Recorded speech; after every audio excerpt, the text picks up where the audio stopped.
A key component of the modern world economy, the chemical industry delivers products and innovations to enhance everyday life. It is also an industry in transformation, where chemical executives and workers are delivering growth and industry-changing advancements while responding to pressures from investors, regulators, and public opinion. Discover how leading companies are approaching these challenges here on The Chemical Show.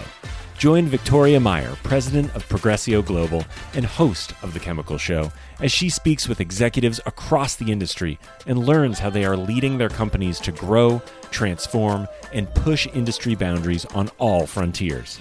Here's your host, Victoria Meyer.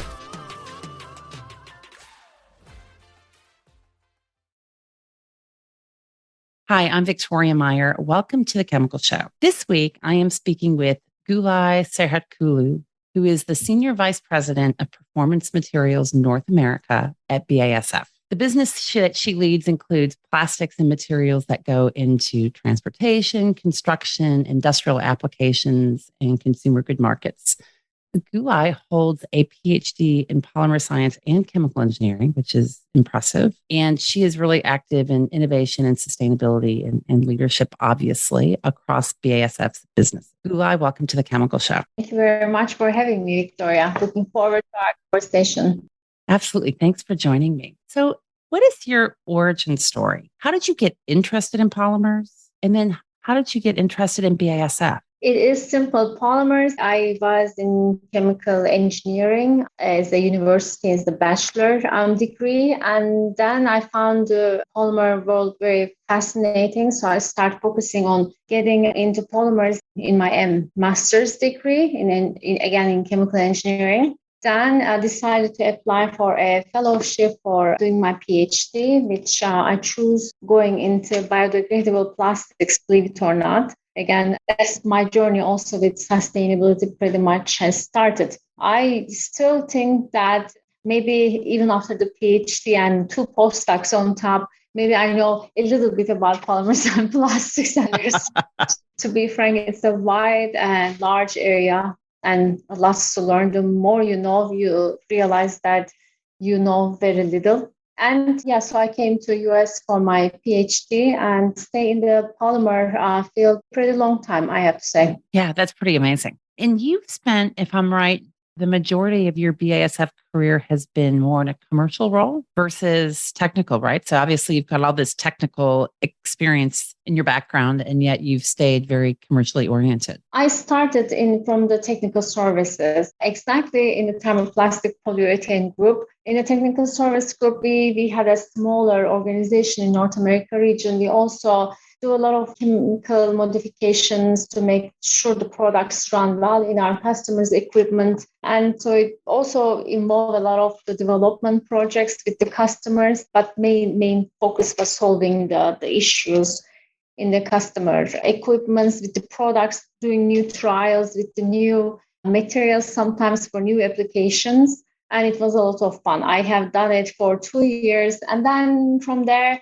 I have been moved to different locations, more in the business side. But in each, I think, side, you learn different things. I moved to product management, learn more about profitability, and I moved more to marketing, learn more about strategy, M&A processes, how to make your R&D portfolio suitable to your strategy. And then from there, moved to also procurement, being on the other side of the table, which was quite fun in Europe. And now I'm running the most fun and exciting businesses in BASF, which is performance materials, which has 2 parts. One is the engineering plastics, and the other part is urethanes and urethane chemistries. So what makes it fun and exciting? Variety of applications that we have and variety of products. It's really a business that is super customer focused. A lot of innovation comes from our business globally, not only from the North America region, but really customized solutions for our partners is what we are skilled at, what we are good at. And that makes it very exciting. Number one, working with very close proximity with our partners. And number 2, being able to deliver what they need for the next generation of products, applications, and recognized by them as well. Yeah, That's interesting. And in fact, and I've seen that. So I see, certainly, I think when we look at press releases and other things, but you can see that a lot of BASF's work and innovation comes with your partners, right? So they're done through customers and through partnerships. What's important about that for you when you think about kind of just that innovation through partnership? What's important about that? I think when it comes to challenges, whether it is, let's say, sustainability, new materials, I think that we in the value chain, everybody knows their part super well. But sometimes to make the big changes, when it comes to making a change that is significant enough that will change your business model or your design, that you need to work with the partners to understand what the material can do, what the design can do, what the application can do. And this is, I think, the key to make the effective and also groundbreaking innovation. And when we talk about a lot, and where we met with you, Victoria, talk about sustainability, we realize on topics like end-of-life solutions, it is not only about finding a solution after the lifetime of the product is over. It is more about how you design it so that you can recycle it properly, how you can make it with less energy so that it has lower CO2 footprint. So every partner in the value chain has a different value proposition. And I think that that's why the partners need to work together. And also there is the speed of innovation part, right? Altogether a separate value. When you, let's say I'm a material provider, right? I can develop a material that can do ABC, but maybe my customer is, or my partners will require only D, and then what I provide may not be suitable. So innovation tied closely to the partners to deliver exactly what they need. And I see the success with the shortening of the innovation cycle, bringing new products for the applications and also satisfying the needs of the customers and bringing value to them. Yeah, that's interesting. And I think you talk about the shortening of the innovation cycle. I saw a chart recently that kind of just showed these different waves of innovation, and we're in something like the sixth wave of innovation over whatever, hundreds of years. And it is amazing, just kind of the acceleration of it, right? When you look at it, just the acceleration of innovation.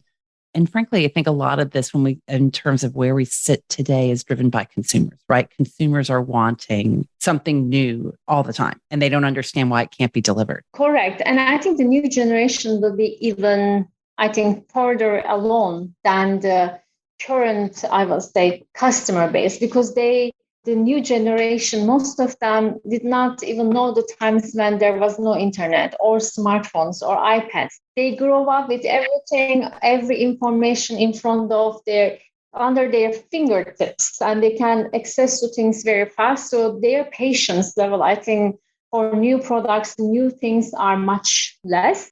And delivering to that I would say expectation is even a bigger challenge for all of us, all the IT companies, not only for BASF, but for everybody, to be ready for them. Yeah, ready for them to receive it, and also ready to bring them into the workforce, right? Because I know, their requirements or desires are often different.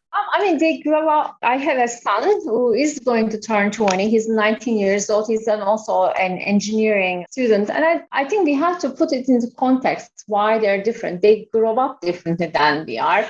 And their value system is accordingly a little bit different. We were the mothers and fathers, our generation, I'm Generation X. And we bring certain values, but then also the society they live in bring different values to them. For example, cyberbullying was never an issue in our generation, but they see the impact of it, and they learn being mean to a human being is a no-no. And also the same thing for environment. And they also live in a generation of the terrorist attacks, so kind of in different countries. So security, self-security is a whole different thing. Even the communication, they have TikToks and then the Instagrams and Snapchats and everything in between. So maybe human contact is not necessary for them or essential for them to connect. So that's a whole different growing up, right? So their expectations and value system are naturally different. I have teenagers as well, and we have some interesting conversations and even about things like sustainability.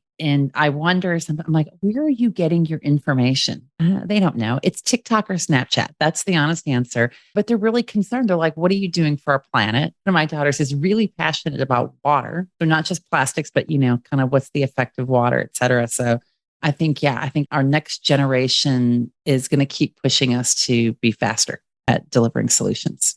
I absolutely agree. But also, I think we are talking about their generation, their value system being different. I think that the studies indicate that they are most willing to pay for sustainable products compared to the generations before them or the much older generations, like the silent generation or baby boomers, when you compare the new generations. And I think the one other thing that is very different is the psychology of ownership is changing with the new generation.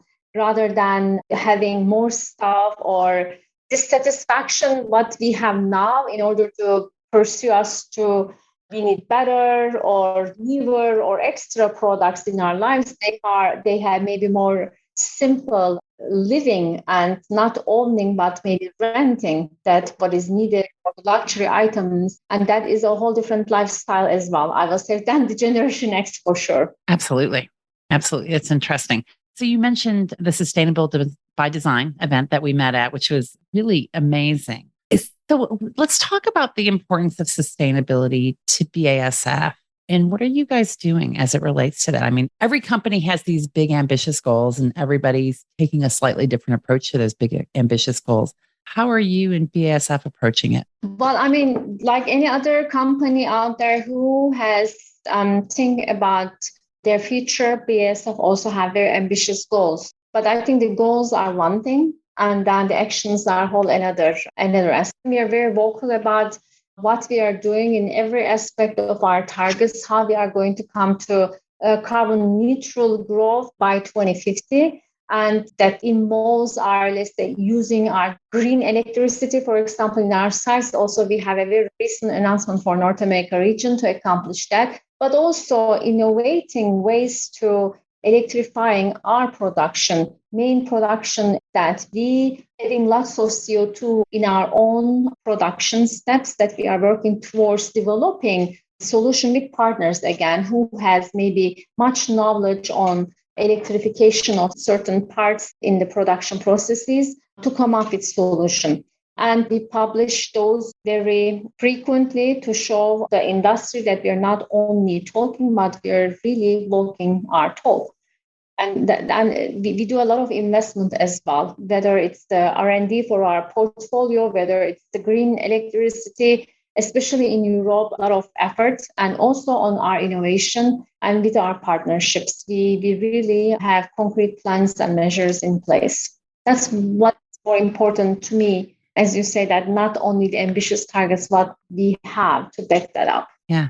And you kind of referenced this too earlier, just this whole idea of sustainable by design. I will say it was enlightening to me, some of the conversations that your customers had about how they're approaching it, right? And the end of life, how end of life needs to be considered upfront in the design process, right? So the whole way through that value chain, and just what it means, in terms of automobile electrification and what it means to BASF and having to have different products or different innovations in your portfolio to be able to support that. Yeah, I mean, also, not every sustainability concept is identical. Sometimes you can offer products that are sustainable. Sometimes you have to offer products that make the application sustainable. Like if you are making solar panels, that's the application by itself sustainable. And maybe the product that you put in the design of it may not be 100% green. However, the application requires that, and it still helps in the application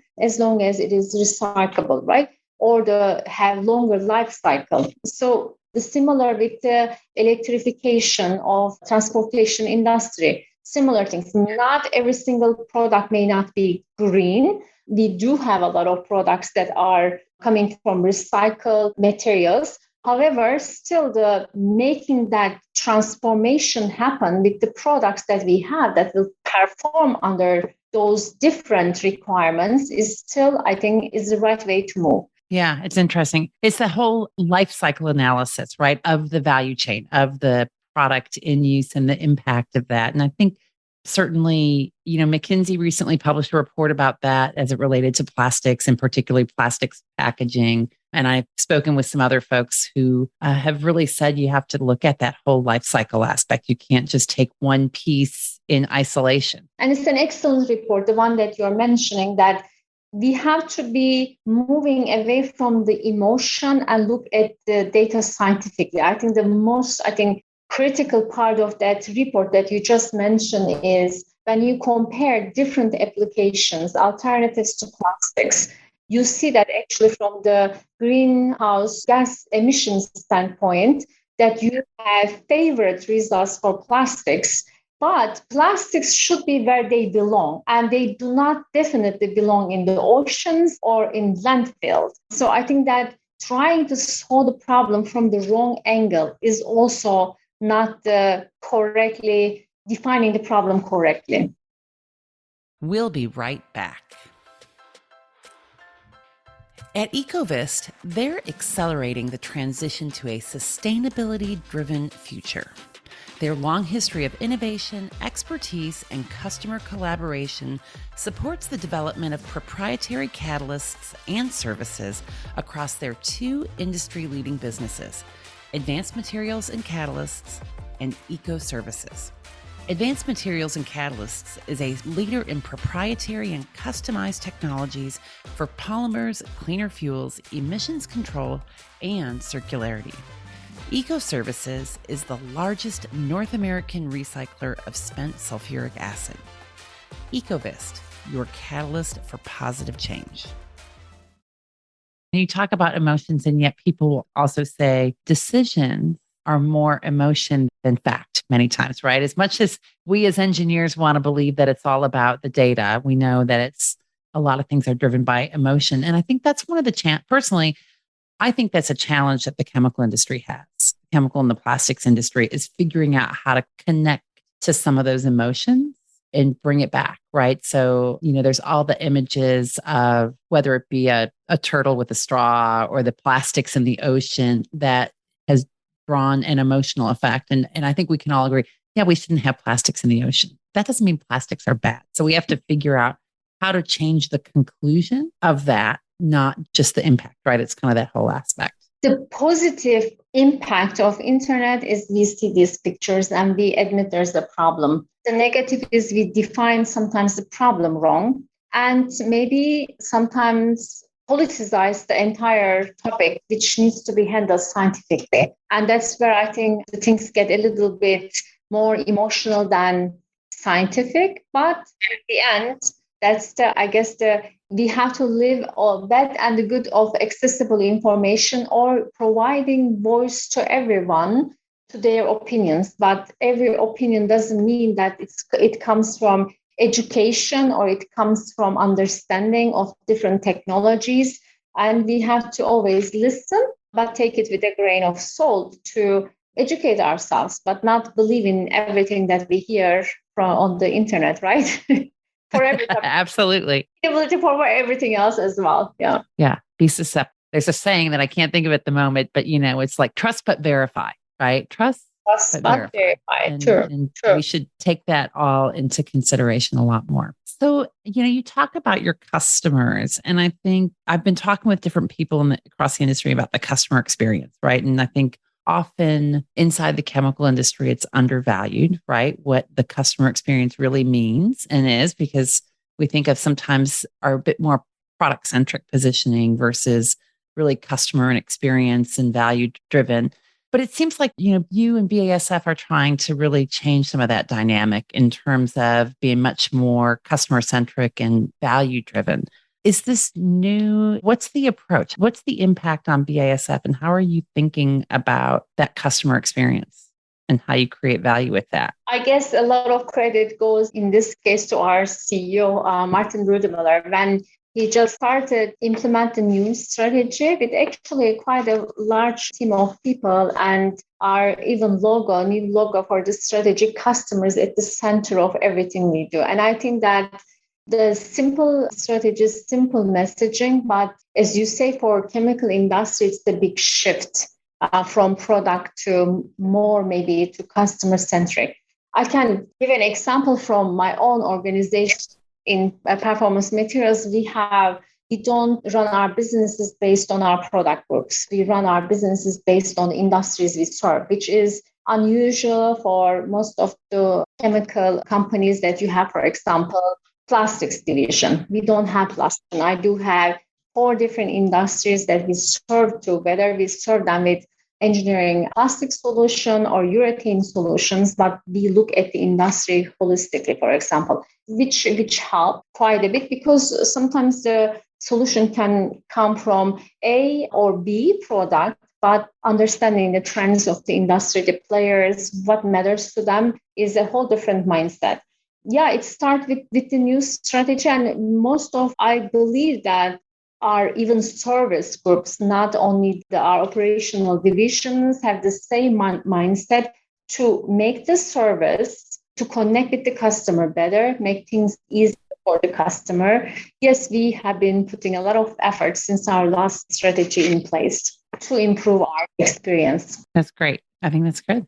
And it's good for your customers and it's good for your employees at the end of the day, right? So it's especially I do have lots of plans, and I kind of start seeing in the most amazing part when you go into a manufacturing site and the people working the line that know that product that they're making at that point goes to which application and which customer. And I see that connection, which is something really amazing, that they know the requirements of the customer, they're aware of the application, they understand the importance of that customer's ABC requirements, which is amazing. And this is what you want in an organization, that everybody is aware what we do for the customer and what is important for the customer.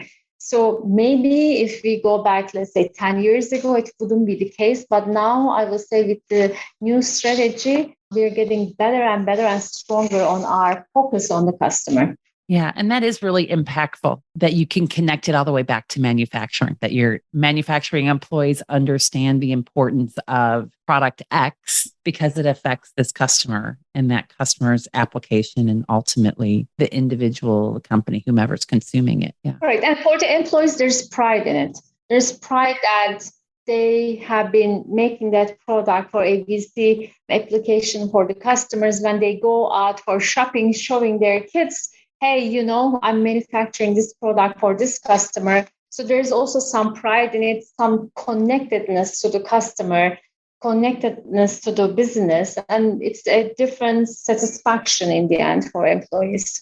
Yeah, absolutely. In fact, I personally, when I was in the industry or working inside of a company itself, when I worked for Shell and Clariant, I would often try to make that connection. With Shell, in fact, they're starting up their polyethylene plant, which I was involved in that business at the very beginning, getting it restarted. They're like, well, we don't even know what this is. I'm like, do you have a shampoo bottle? Do you have this? That's what this is.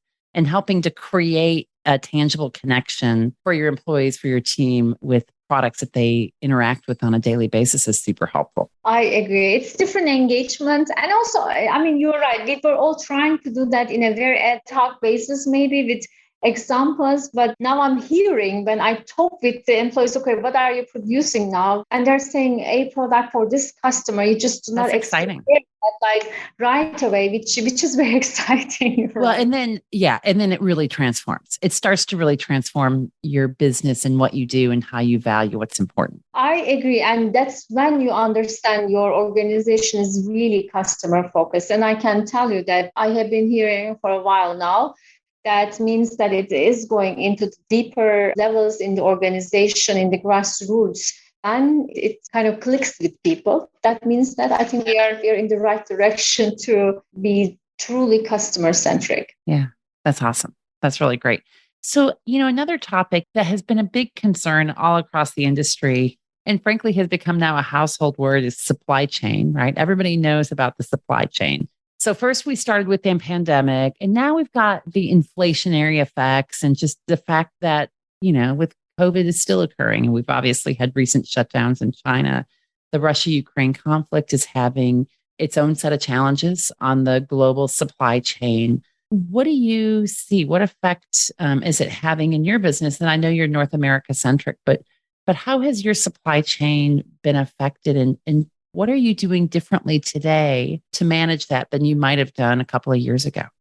I'm shocked that you forget about the freeze. Oh, and the freeze, Lord. There's so many things that have happened in the past Yeah, two and a half years. Right. I have been in this business not 3.5 years. I would say that I think that only 6 months it was, I would say, pretty normal. And then after that, every year, another crisis. You're right. Well, and now we have the drought, frankly, which nobody's really talking about from an industry perspective per se, but we're certainly living with this drought at the moment. So it's amazing. Yeah. I think that we knew how to go through the unexpected in the chemical industry. We are not very naive when it comes to going through the obstacles, whether it's a supply chain, whether it is shortages. It's the chemical industry. There's always something unexpected. What is, I think, unique in this situation is that, like the last 3 years, as you described, before one ends, the other one starts. And then it's trained the entire value chain. In the past, we would be prepared rather, like let's say before the hurricane, everybody will do their, store here a little bit and then, pass through the hurricane season. We as the chemical industry are prepared for these kind of things. What we were not maybe truly prepared is when you do not have any buffer in the chain that you hit another issue. And I think that what we learn is maybe we rely on the supply chains working between the regions way too much, especially when it comes to commodities. We rely a little bit too much that every port is going to deliver on time. We rely too much that we have truck drivers everywhere. And we are learning from our a little bit mistakes and obviously taking actions towards not repeating them again. There will be always issues, geopolitical issues that we will not be able to resolve. And that is only from the human aspect of it, in my opinion, is the saddest part of all that to watch happens in Ukraine. But when it comes to businesses, I think that the corrective actions will be taken, of course.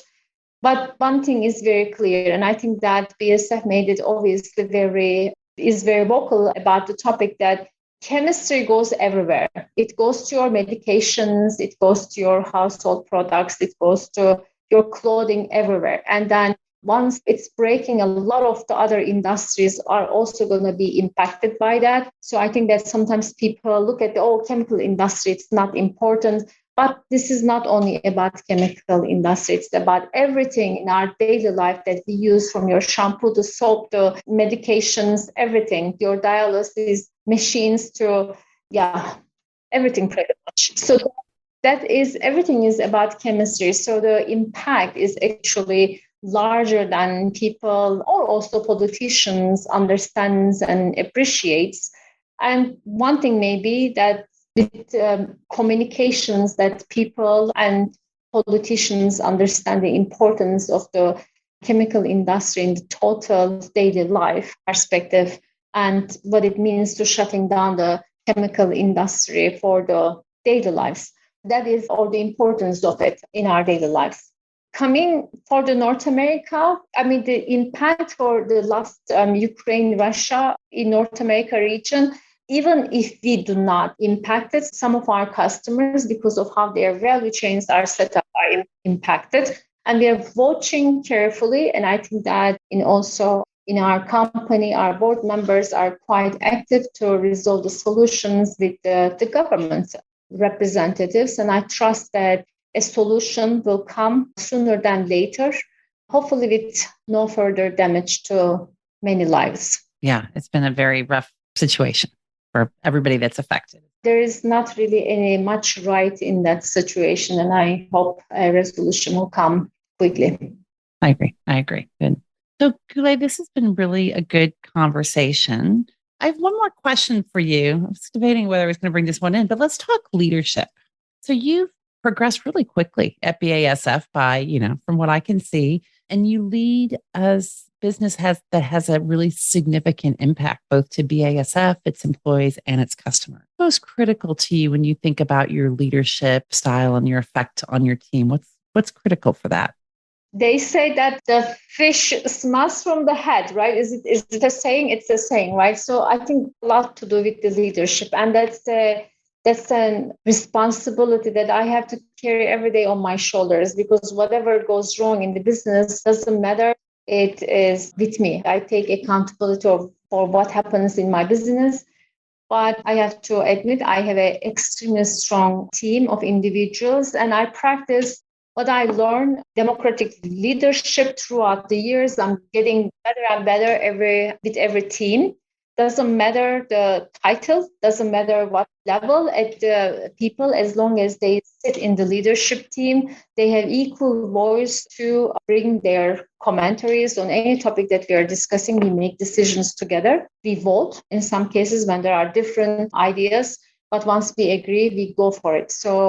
And to create that environment, you need to have trust in the team, not only me and the people reporting to me, but also between the peer groups, and creating that trustworthy environment where you can be yourself, you can raise your voice in any topic, and you can be vocal, is something that creates a little bit of pre-work to bring the team over to that point. But we are there, we are performing. I will say that it's a high-performing team.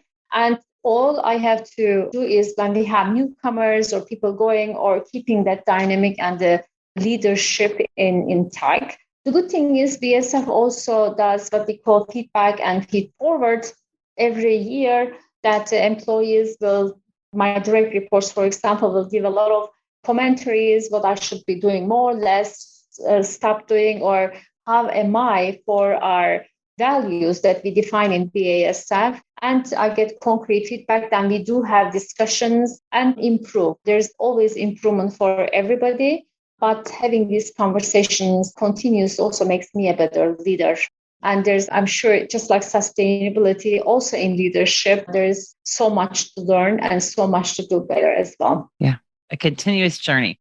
I think that we will go through the same expectations that anything can happen tomorrow, that between the start of let's say, my journey with this job, and now everything that I thought would never happens so far, except the aliens maybe didn't come. Yeah. Let's not say that too soon. Yeah. My experience so far in the last 3.5 years, maybe we should always be ready for unexpected, but from the rest of it, if it goes like that, it is going to be a tough second year because of the inflation and economical factors that you just mentioned. But we will stay strong with our partners and customers to deliver what they need from us and maybe more. Yeah. Awesome. Well, Gulay, thanks for joining us today. I appreciate you taking the time to have this conversation. Thank you for having me, Victoria. All right. And thanks everyone for joining The Chemical Show. Keep liking, sharing, and following. We've come to the end of today's podcast. We hope you enjoyed your time with us and want to learn more. Simply visit thechemicalshow.com for additional information and helpful resources. Join us again next time here on The Chemical Show with Victoria Meyer.